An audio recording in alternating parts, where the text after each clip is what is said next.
Just another short video on the well. That's where they went into the side of the house. Got that pipe all laid down inside of my trench.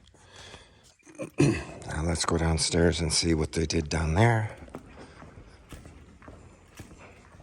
So I know they brought some pressure thing with them or something. I don't know the terminology of this stuff. We had a well when I was a kid, and it's so much different nowadays than what it used to be.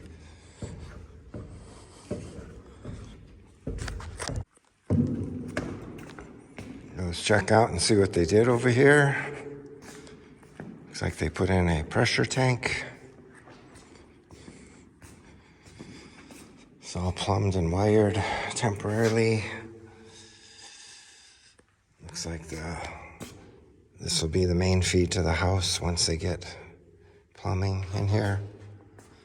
It's got its own shut off. They took the wiring all the way up between the eye joists.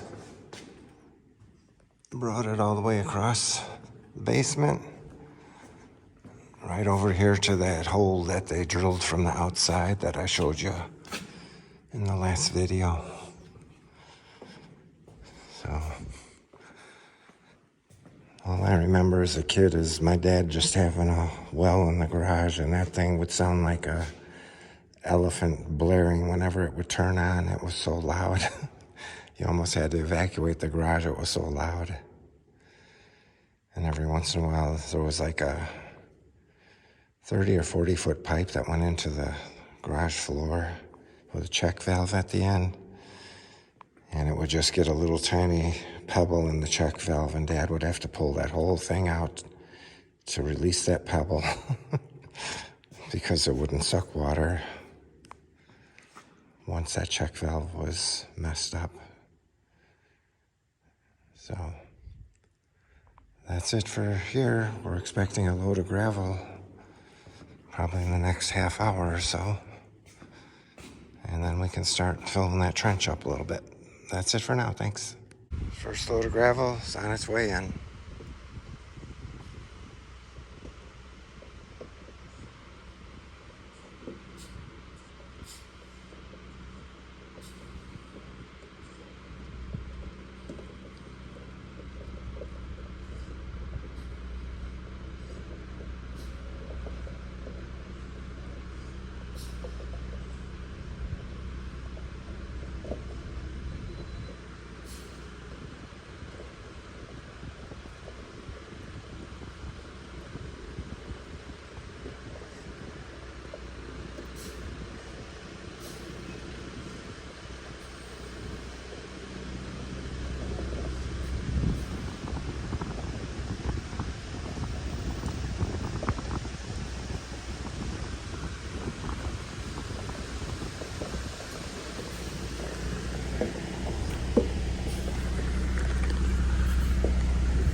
That's the first one.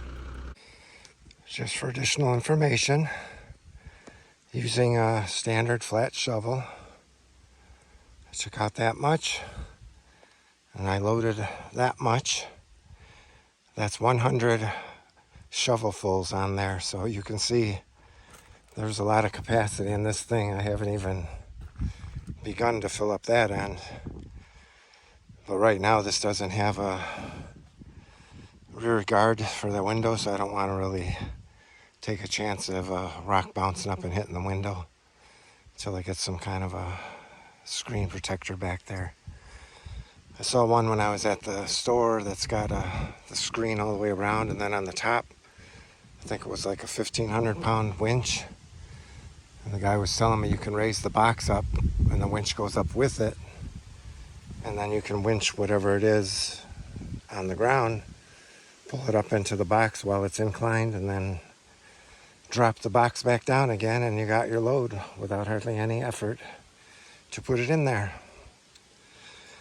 So this basically is going to be the gravel we use to cover over the pipe to protect it a little bit before we backfill with these big stones and stuff.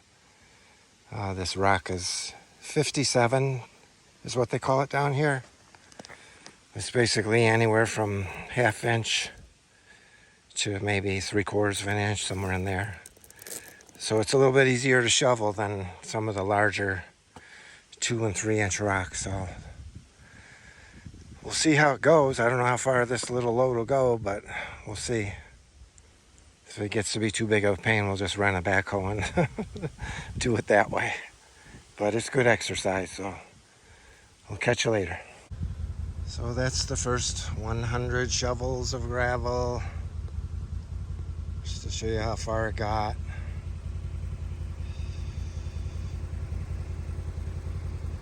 Up to there. I've got a little bit left in the dump box, so I'm just gonna dump the rest of it into there. I need to come back a little bit more.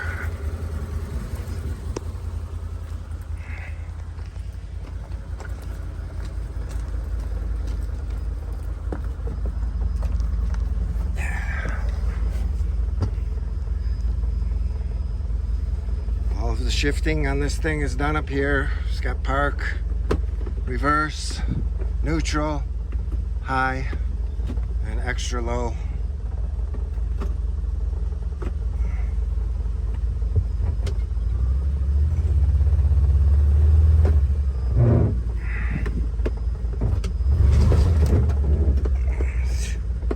Let's try that.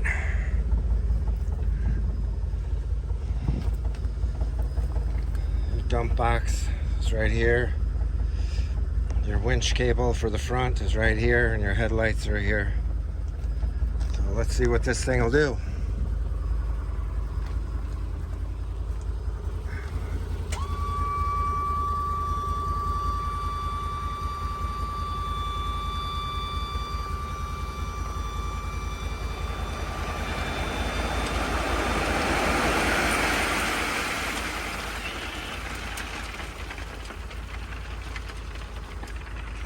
See how well it cleaned out.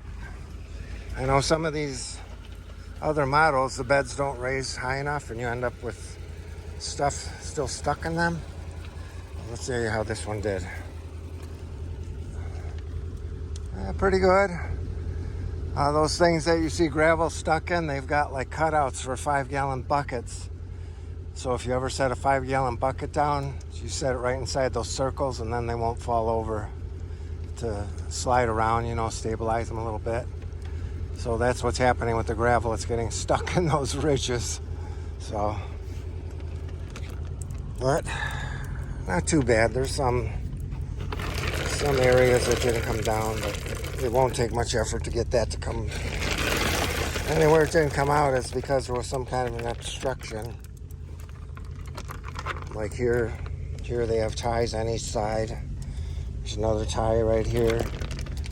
So everywhere the gravel got stuck is behind one of those ties. So I think it's a good deal.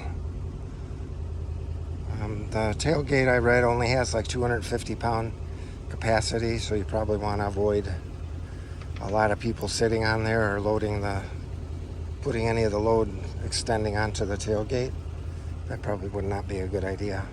So it's time to go pull up to the pile and do some more shoveling. I haven't decided if that's the right way to go or not because it's a lot of work. All right. See you soon.